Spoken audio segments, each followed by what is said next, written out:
여러분 어제 하루 잘 보내셨습니까? 오늘은 거짓말같이 햇빛이 나오는데요. 혹시 태풍 피해는 없는지 모르겠습니다. 오늘 본문은 예수님의 재림에 대한 이야기입니다. 여러분들은 예수님의 재림을 소망하며 살아가고 있습니까? 오늘날 세상 사람들에게 예수님의 재림에 대한 이야기를 한다면 세상 사람들은 우리를 매우 이상한 눈으로 쳐다볼 것입니다. 교회에 빠졌다고 이야기를 할 것이고 적당히 교회를 다니라고 이야기할지도 모르겠습니다. 이렇게 이야기할 것입니다. 어떻게 하루아침에 세상이 망한단 말입니까? 혹시 당신 정신이 바른 것 맞습니까? 이렇게 물을지도 모르겠습니다.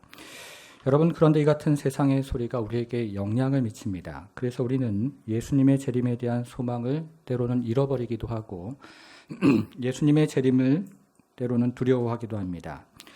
그래서 오늘날 이단이 가장 왜곡하는 교리 중에 하나가 예수님의 재림에 대한 교리입니다. 여러분, 그런데 이것은 초대 교회에서도 마찬가지였습니다. 4절을 한번 보시겠습니다. 4절을 보니까요. 이르되 주께서 강림하신다는 약속이 어디 있느냐? 초대 교회 안에 들어온 거짓 선생들이 주께서 강림하신다는 약속이 어디 있느냐 이렇게 물으면서 주님의 재림을 부인했던 것입니다. 여러분, 그러면 거짓 선생들이 예수님의 재림을 부인했던 근거는 무엇일까요? 4절을 다시 한번 보겠습니다. 이르되 주께서 강림하신다는 약속이 어디 있느냐? 조상들이 잔 후로부터 만물이 처음 창조될 때와 같이 그냥 있다 하니. 당시 초대교회 성도들은 자신들이 살아있을 때 예수님이 재림을 할 것이라고 믿었습니다. 그런데 옆에서 함께 신앙생활을 하던 성도들이 예수님의 재림을 경험하지 못한 상태에서 죽기 시작하자 이 예수님의 재림에 대해서 의심을 하기 시작했던 것입니다. 그래서 고린도 성도들은 예수님의 성도의 부활에 대해서 의심을 하기 시작했고 데살로니가 성도들은 예수님의 재림을 경험하지 못한 성도들이 죽자 이 성도들이 예수님의 재림을 놓쳤다고 걱정을 하기 시작했습니다. 그러자 이 틈을 타서 거짓 선생들이 이렇게 이야기를 합니다. 한번 들어보십시오. 여러분, 이 세상이 창조될 때부터 지금까지 그대로 있습니다. 하늘도 그대로 있고 땅도 그대로 있지 않습니까? 그런데 예수님의 재림에서 이 세상이 갑자기 변한다니요. 말도 안 되는 이야기입니다. 예수님의 재림이라는 것도 없고 최후의 심판이라는 것도 없습니다. 그런 인생을 마음껏 즐기며 살아가십시오. 이렇게 거짓 선생들이 성도들을 유혹했던 것입니다. 이제 우리는 베드로 3장을 통해서 예수님의 재림에 대한 말씀을 살펴볼 텐데요. 한 구절 한 구절이 까다롭기 때문에 같이 한번 살펴보도록 하겠습니다. 이제 본론의 첫 번째 주보 3면에요. 말씀 노트가 있는데 첫 번째, 예수님의 재림에는 역사의 논증이 있습니다. 우리가 앞에 살펴본 예수님의 재림에 대한 거짓 선생들의 주장은 만물이 처음 창조될 때부터 지금까지 그대로 있으니 예수님의 재림도 없고 최후의 심판도 없다는 것이었습니다. 여러분, 그러면 거짓 선생들이 주장하는 것처럼 만물이 처음 창조될 때부터 지금까지 그대로 있는 것일까요? 5절과 6절을 같이 한번 읽어보겠습니다. 5절과 6절 같이 읽습니다. 시작. 이는 하늘이 옛적부터 있는 것과 땅이 물에서 나와 물로 성립된 것도 하나님의 말씀으로 된 것은 그들이 일부러 잊으려 함이로다. 이로 말미암아 그때 세상은 물이 넘침으로 멸망하였으되. 이 세상이 창조되기 전에 물은 한 곳에 모여 있지 않았습니다. 그래서 하나님이 궁창을 사이에 두고 궁창 위에 있는 물과 궁창 아래에 있는 물로 나누셨습니다. 그리고 궁창 아래에 있는 물을 한 곳에 모아서 하늘과 땅으로 나누셨습니다.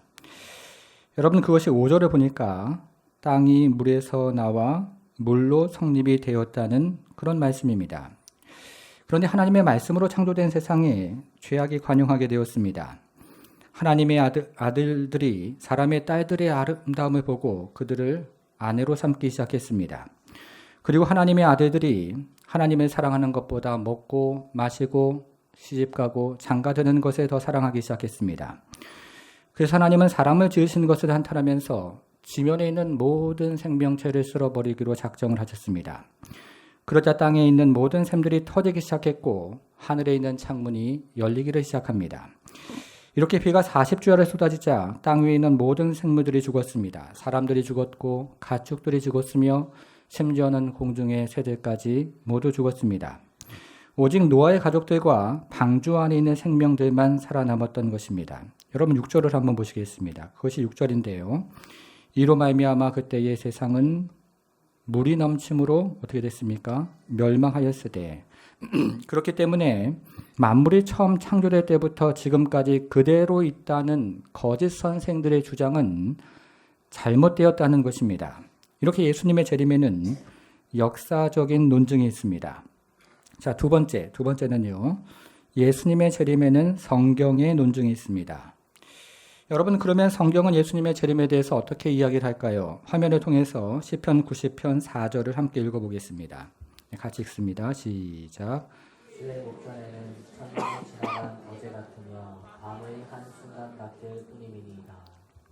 우리가 앞에 살펴본 것처럼 당시의 성도들은 자신들이 살아있을 때 예수님이 재림할 것이라고 믿었습니다. 그런데 옆에서 함께 신앙생활을 했던 성도들이 예수님의 재림을 경험하지 못한 채로 죽어가는 것을 보자 예수님의 재림에 대해서 의심을 하기 시작했던 것입니다. 고린도 성도들은 성도의 부활에 대해서 의심을 하기 시작했고 데살로니가 성도들은 이미 죽은 성도들이 예수님의 재림을 놓쳤다고 걱정을 하기 시작했습니다. 그래서 베드로 사도는 시편 90편 4절을 인용하면서 예수님의 재림에 대해서 이야기를 하는데요. 그것이 오늘 본문의 8절에 기록이 되어 있습니다. 8절을 한번 보시겠습니다. 사랑하는 자들아, 주께는 하루가 1000년 같고 1000년이 하루 같다는 이 한 가지를 잊지 말라. 이렇게 예수님의 재림에는 성경에 논증이 있다는 것입니다. 여러분, 그러면 예수님의 재림이 늦어지는 이유는 무엇일까요? 9절을 한번 같이 읽어보겠습니다. 9절 같이 읽습니다. 시작. 주의 약속은 어떤 이들이 더디다고 생각하는 것 같이 더딘 것이 아니라 오직 주께서는 너희를 대하여 오래 참으사 아무도 멸망하지 아니하고 다 회개하기에 이르기를 원하시느니라. 필립 얀시가 지은 놀라운 하나님의 은혜라는 책이 있는데요. 이 책을 읽어보면 현대판 탕자에 대한 이야기가 등장을 합니다. 이야기의 대략은 이렇습니다.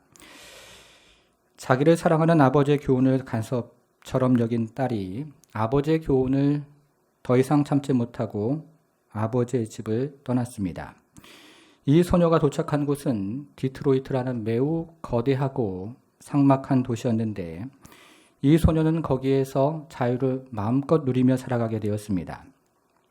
그러나 날이 추워지고 돈이 떨어지면서 더 이상 오갈 데가 없었고 이내 굶주리게 됩니다.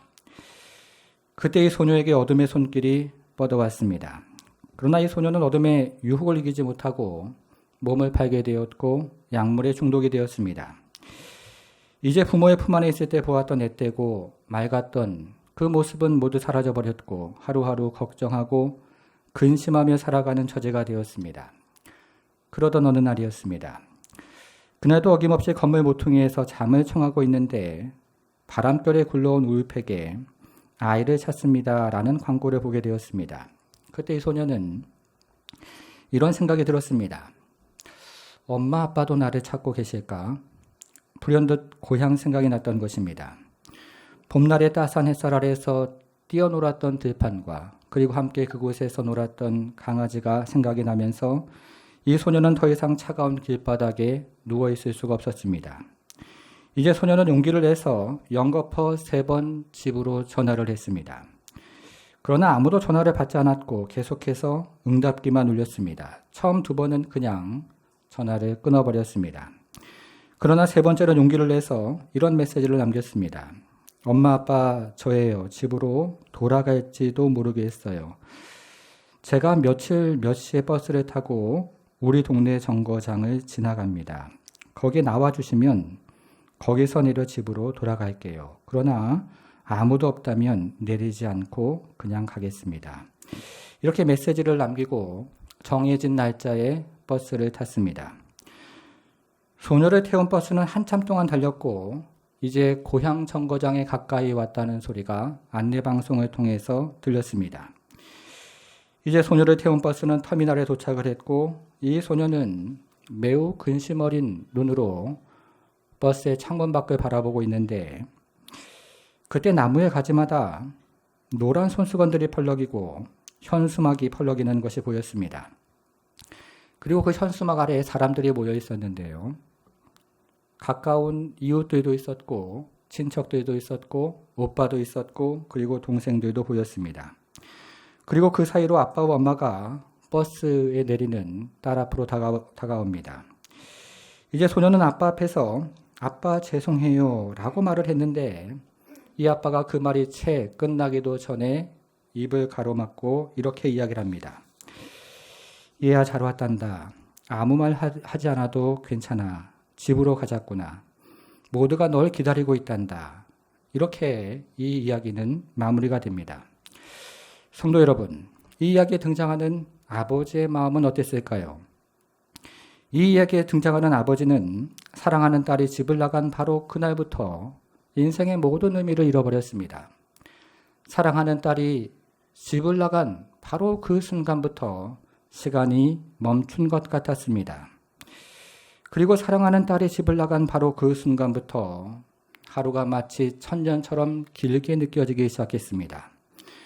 하루하루 살아가는 것이 천년과 같이 길게 느껴지기 시작했던 것입니다. 그러던 어느 날 아버지의 사랑하는 딸이 집으로 돌아왔습니다.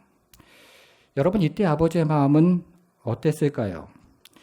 이 이야기에 등장하는 아버지는 사랑하는 딸이 집으로 돌아오는 바로 그 순간부터 인생의 의미를 되찾기 시작했습니다.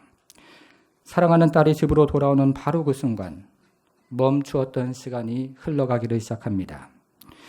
그리고 사랑하는 딸이 집으로 돌아오는 바로 그날부터 천년과 같이 긴 세월이 하루와 같이 짧게 느껴지기를 시작합니다. 이제는 천년과 같은 그 긴 세월이 하루와 같이 빨리 흘러가게 된 것입니다. 이렇게 딸이 집을 나갔을 때는 하루가 천년과 같이 길게 느껴졌는데 이 딸이 집으로 돌아왔을 때는 그 긴 시간들이 하루와 같이 짧게 느껴지기 시작했던 것입니다. 여러분, 이것을 8절에서 이렇게 이야기합니다. 다시 한번 8절에 보시겠습니다. 사랑하는 자들아, 주께는 하루가 천년 같고 천년이 하루 같다는 이 한 가지를 잊지 말라. 여러분, 이것이 바로 하나님 아버지의 마음입니다. 탕자가 집을 나가면 하루하루가 천년과 같고 탕자가 집으로 돌아오면 이 천년이 하루와 같이 짧게 느껴지는 것입니다. 이것이 바로 하나님 아버지의 마음인 것입니다. 이렇게 예수님의 재림에는 성경의 논증이 있습니다. 세 번째를 보겠습니다. 셋째, 예수님의 재림에는 예수님의 논증이 있습니다. 예수님의 재림에는 예수님 자신의 논증이 있다는 이야기입니다. 여러분, 그러면 예수님은 재림에 대해서 어떻게 이야기하셨을까요? 화면으로 요한복음 3장 3절을 보겠습니다. 어떻게 이야기하십니까? 예수님께서 다시 오시는데 도둑같이 다시 오시겠다고, 아무도 예상하지 못한 방법으로 그리고 예상하지 못한 때에 다시 오시겠다고 말씀을 하고 계십니다. 이번에는 요한계시록 16장 15절도 화면으로 한번 보시겠습니다. 마찬가지로 이번에도 예수님은 아무도 예상하지도 못하는 때에 도둑같이 다시 오실 것이라고 말씀을 하십니다. 이것을 오늘 본문에서 이렇게 이야기합니다. 여러분, 오늘 본문으로 돌아와서요. 10절을 한번 보겠습니다. 10절. 그러나 주의 날이 어떻게 옵니까? 도둑같이 오리니. 주님께서 도둑같이 오신다고, 아무도 예상하지 못하는 바로 그때 오신다고 말씀을 하고 계시는 것입니다. 이렇게 예수님의 재림에는 예수님 자신의 논증이 있습니다. 여러분, 그러면 예수님이 재림하시는 날에 어떤 일이 일어날까요? 10절을 한번 다시 보시겠습니다. 그러나 주의 날이 도둑같이 오리니 그 날에는 하늘이 큰 소리로 떠나가고 물질이 뜨거운 불에 풀어지고 땅과 그 중에 있는 모든 일이 드러나리로다. 이렇게 얘기를 합니다. 여러분, 다시 한번 보십시오.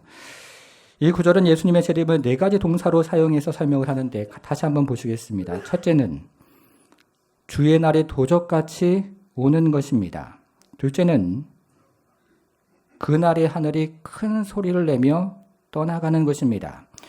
여러분, 예수님이 오실 때 무엇이 들린다고요? 큰 소리가 들릴 것입니다. 그리고 하늘이 떠나갈 것입니다. 셋째, 물질이 뜨거운 불에 풀어질 것입니다. 그리고 마지막 네 번째는 땅과 그 중에 있는 모든 일이 드러날 것입니다. 예수님이 재림하는 날에 그동안 숨겨져 있던 모든 죄악들과 그리고 모든 악한 것들이 낱낱이 드러나는 그런 일이 일어날 것이라고 이야기합니다. 여러분, 그런데 여기서 중요한 말은 세 번째에 등장하는 풀어진다는 말입니다. 그래서 베드로 사도는 이 풀어진다는 말을 오늘 본문에 세 번에 걸쳐서 강조를 하고 있는데요. 첫 번째는 10절에서 풀어지고 우리가 찾아본 이 말씀이고, 두 번째는 11절에서요. 풀어지리니 라는 말을 한번 찾아보겠습니다. 찾았습니까? 예. 그리고 세 번째는 12절에서 풀어지고 라는 말이 다시 한번 등장을 합니다. 그날에는 모든 것이 풀어질 것입니다. 하늘도 풀어지고 땅에 있는 모든 것도 풀어집니다. 그날에는 모든 것이 풀어질 것이라고 이야기합니다. 여러분, 그러면 풀어지는 것이 무엇일까요? 제가 초등학교 다닐 때 어머니가 집에서 뜨개질을 하셨던 기억이 있습니다. 그때는 장갑도 겨울철에요. 실로 떠서 끼고 다니고, 그리고 양발도 겨울철에 실로 떠서 신고 다녔습니다. 스웨터도 뜨개질을 해서 입고 다닐 때가 있었습니다. 그런데 이렇게 뜨개질을 하다가 계획이 변경이 되면 어떻게 됩니까? 지금까지 뜨개질 실로 떴던 그거를 다 손으로 풉니다. 기억나십니까? 이런 것을 풀어진다. 이렇게 지금 이야기하고 있는 것입니다. 여러분, 그러면 예수님이 재림할 때 무엇이 풀어질까요? 10절을 다시 한번 보시겠습니다. 무엇이 풀어진다고 이야기합니까? 물질이 뜨거운 불에 풀어지고, 물질이 뜨거운 불에 풀어집니다. 그러면 여기서 이야기하는 물질은 무엇일까요? 어떤 성경학자들은 여기서 이야기하는 물질이 물이나 불이나 공기나 흙과 같은 이 세상을 구성하는 기본 요소들이다, 이렇게 이야기를 합니다. 그리고 어떤 성경학자들은 여기서 이야기하는 물질이 우리가 살고 있는 지구나 달이나 별과 같은 행성들이라고 이야기를 합니다. 그러나 여기서 이야기하는 물질은 하늘과 땅을 지탱하는 모든 기초들, 이렇게 이해를 하시면 좋을 것 같습니다. 하늘과 땅을 지탱하고 있는 모든 기초들이 풀어진다는 것입니다. 예를 한번 들어보겠습니다. 우리가 지금 반자를 포함해서 4층 건물에서 예배를 드리고 있는데요. 이 건물들을 이렇게 쑥 둘러보면 철근을 감싸고 있는 기둥들이 있고, 그리고 그 기둥들을 연결하는 벽들이 있습니다. 여러분, 그런데 어느 날 지진이 나서 이 철근을 감싸고 있는 기둥들과 벽들이 한꺼번에 무너져 내리면 어떻게 되겠습니까? 이 건물 전체가 폭삭 내려앉는 것입니다. 바로 그런 것입니다. 이렇게 예수님이 재림을 할 때 하늘과 땅을 지탱하고 있는 모든 기초들이 무너져 내린다고 이야기하는 것입니다. 그동안 우리가 만들어왔던 건물들 모두 무너져 내립니다. 그동안 우리가 쌓아왔던 재력들 모두 무너져 내릴 것입니다. 그리고 우리가 노력했던 모든 학력들, 경력들 모두 무너져 내린다고 이야기를 하고 있습니다. 예수님이 재림을 할 때 하늘과 땅을 지탱하는 모든 기초들은 무너져 내릴 것입니다. 여러분, 그런데 이 세상에 모든 것이 무너져 내릴 때 말입니다. 그런데 그때 무너져 내리지 않는 것이 있다고 성경은 이야기를 합니다. 그것이 무엇일까요? 11절과 12절을 한번 보겠습니다. 11절, 이 모든 것이 이렇게 풀어지리니 너희가 어떠한 사람이 되어야 마땅하냐? 거룩한 행실과 뭡니까? 경건함으로 하나님의 날이 임하기를 바라보고 간절히 사모하라. 제가 다시 한번 이걸 풀어서 이야기를 해보겠습니다. 예수님이 재림할 때에 이 세상의 모든 것이 무너져 내려버릴 것입니다. 그러면 우리는 어떤 사람이 되어야 마땅하겠습니까? 거룩한 행실과 경건함으로 재림을 사모하는 사람이 되어야 합니다. 왜냐하면 이 세상의 모든 것이 무너져 내려도 거룩한 행실과 경건함은 남아있기 때문인 것입니다. 이 세상의 모든 것이 풀어질 때에도 신적 성품은 풀어지지 않고 그대로 남아있기 때문입니다. 성도 여러분, 우리가 베드로서 1장에서 살펴보았던 신적 성품 기억하십니까? 그러므로 너희가 더욱 힘써 너희 믿음의 덕의 지식의 절제를, 절제의 인내의 경건의 형제우애의 사랑을 더하라. 기억나십니까? 예, 기억을 못하셔도 괜찮습니다. 여러분들께서 기억을 못하셔야 제가 한 번이라도 더 이렇게 얘기를 할 수 있으니까 기억을 못하셔도 괜찮습니다. 이렇게 예수님께서 재림을 할 때 하늘과 땅의 모든 것이 풀어지는데 그때 신적인 성품은 풀어지지 않고 그대로 남아있다고 이야기를 하고 있는 것입니다. 그렇기 때문에 오늘 본문은 거룩한 행실과 경건함에 힘쓰라 이렇게 이야기를 하고 있습니다. 사랑하는 성도 여러분, 신적 성품에서 승리하는 모든 성도가 되기를 바랍니다. 네 번째로 보겠습니다. 네 번째는 예수님의 재림에는 바울의 논증이 있습니다.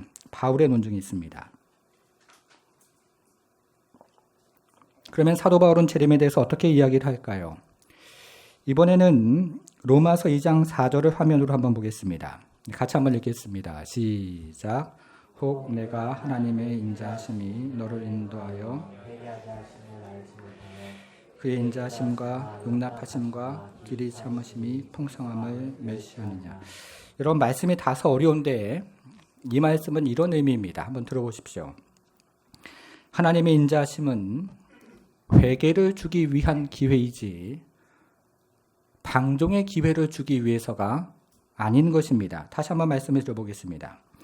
하나님의 오래 참음은 돌이킬 기회를 주기 위해서이지 마음껏 죄를 짓기 위한 기회를 주는 것이 아니란 말씀입니다. 이렇게 이야기를 하고 있는 것입니다.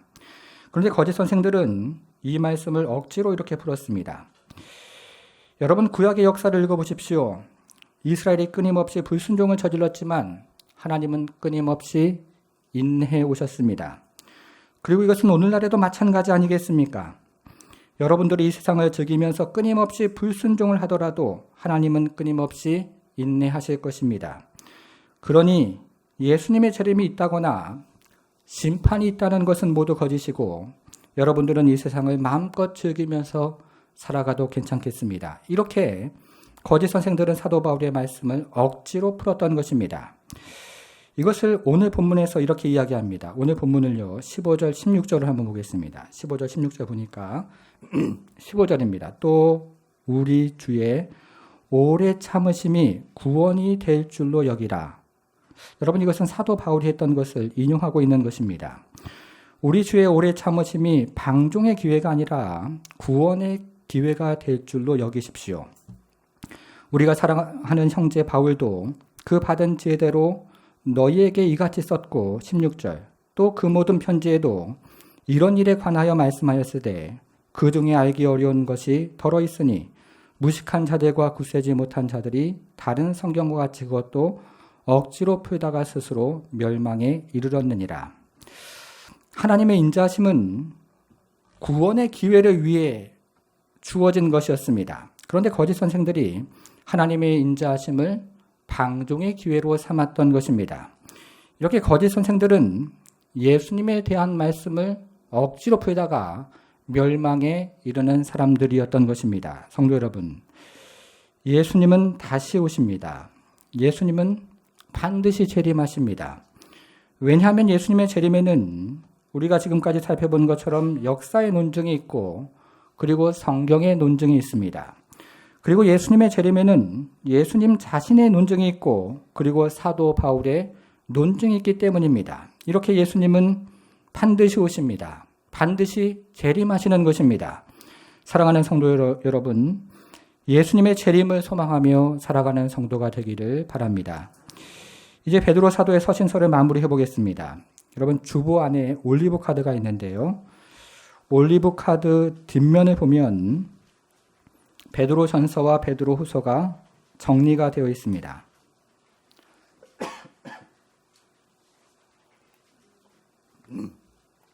간단하게 같이 한번 보겠습니다. 자, 첫 번째, 택하신 교회였습니다. 두 번째는요, 제사장 교회였습니다. 세 번째는 소망의 교회였고, 그리고 우리가 살펴보고 있는 베드로후서는 진리의 교회라고 정리를 했습니다. 여러분 기억이 나십니까? 어떤 거는 기억이 나고 어떤 거는 아마 가물가물하시리라 생각이 듭니다. 우리가 지난 몇 개월 동안 베드로 사도의 서신서를 살펴보았는데요. 여러분들은 이 베드로 사도가 쓴 서신서를 어떻게 읽으셨습니까? 저는 베드로 사도의 서신서를 읽으면서 구절구절마다 사연이 있다는 생각이 들었습니다. 그리고 이 서신서를 읽으면서 구절구절마다 눈물의 기도가 있다는 생각이 들었습니다. 그리고 이 서신서를 읽으면서 구절구절마다 천국에 대한 소망이 있구나 하는 생각을 하게 되었습니다. 성도 여러분, 당시 교회는 로마 황제를 주님으로 고백하지 않는 것 때문에 너무나 아픈 고통을 수없이 당했습니다. 그리고 어떤 성도들은 일터에서 노예 신분으로 일을 하다가 까다로운 주인으로부터 너무나 부당한 대우를, 마음 아픈 상처를 수없이 당했습니다. 그리고 어떤 아내들은 예수를 믿지 않는 남편들 때문에 너무나 가슴에 응어리가 지는 상처들을 많이 받았습니다. 여러분, 그래도 순종할 만해야 국가나 그리고 사장이나 남편에게 순종할 수 있는 것 아니겠습니까? 그래도 존경할 만해야 존경할 수 있는 것 아닐까요? 성도 여러분, 우리가 인생을 살아가다가 참기 어려운 것은 고난이 아니라 부당한 고난이라고 생각이 되어집니다. 이유 없이 직장에서 쫓겨날 때 하나님이 한없이 원망스럽습니다. 이유 없이 남편이 병들어 누울 때에도 하나님이 원망스럽습니다. 그리고 이유 없이 자녀가 아플 때 하나님이 한없이 원망스러운 것입니다. 도대체 이 고난의 끝은 어디일까요? 도대체 이 고통의 끝은 어디란 말입니까? 참으로 원망스럽습니다. 다니엘 맥킨지라는 신실한 성도가 있었습니다. 이 사람은 2007년 6월 22일에 뺑소니 사고로 그만 하반신이 마비가 되는 고통을 겪게 되었습니다. 수술을 여러 차례 받고 물리치료를 받지만 더 이상 나빠지지 않을 뿐이지 더 이상 나아지지가 않았던 것입니다. 참으로 원망스러웠습니다. 여러분, 그렇지 않겠습니까? 뺑소니 사고로 하반신 전체가 불구가 되었는데 이것을 어떻게 받아들일 수가 있겠습니까? 이 사람이 2008년 4월에 이런 얘기를 썼습니다. 오 나의 하나님, 왜 나에게 보이기를 지체하십니까? 고통이 닥쳤을 때 내가 부르짖으며 회복을 구했습니다. 하지만 아무것도, 의미는 그 어떤 일도 내게 일어나지 않았습니다. 고통, 고난, 끝없는 시련, 이 끝나지 않는 이야기가 나를 지치게 만듭니다. 언제쯤 이 고통의 구름이 거칠 수 있을까요? 언제쯤 이 밤이 멈추겠습니까? 그리고 언제쯤 이 긴 터널의 끝이 보일까요? 주님, 언제쯤 저에게 다시 미소를 보여주시겠습니까? 제가 할 수 있는 것은 아무것도 없습니다.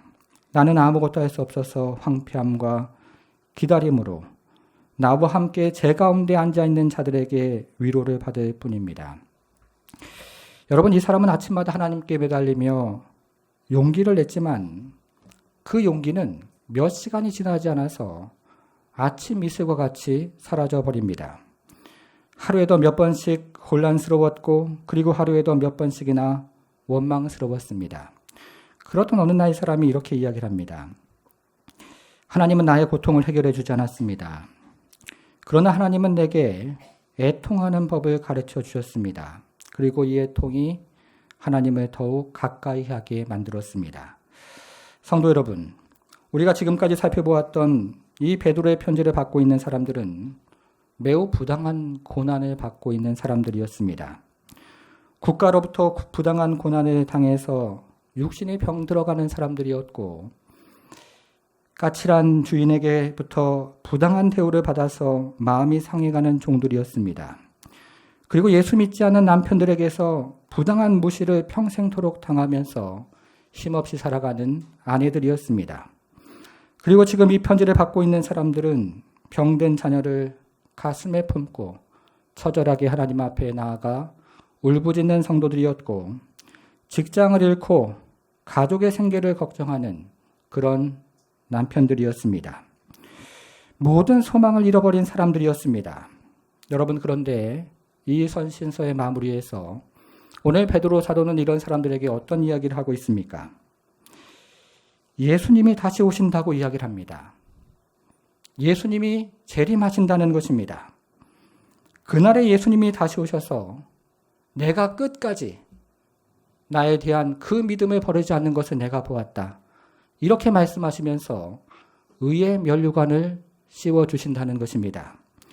그날에 예수님께서 재림하셔서 너가 끝까지 믿음을 잃지 않고 내게 충성을 다했다. 이렇게 말씀하시면서 생명의 면류관을 주신다고 말씀을 하고 있는 것입니다.